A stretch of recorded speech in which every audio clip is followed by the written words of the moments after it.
Tanker తెప్పించాల్సింది కదా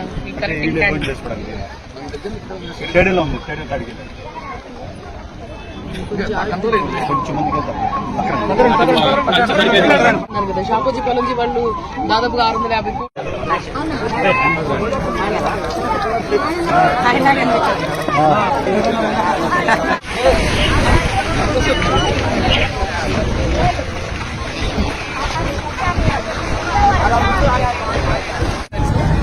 షాపుంజీ పరంజీ వాళ్ళు stock పెట్టిన మెటీరియల్ లైక్ లాస్ట్ టైం వాళ్ళు యూజీడీకి దాదాపు 650 కోట్లు వాళ్ళు కేటాయించినప్పుడు టీడీపీ హయాంలో ఆ మెటీరియల్ అంతా ఇక్కడ డంప్ చేసింది.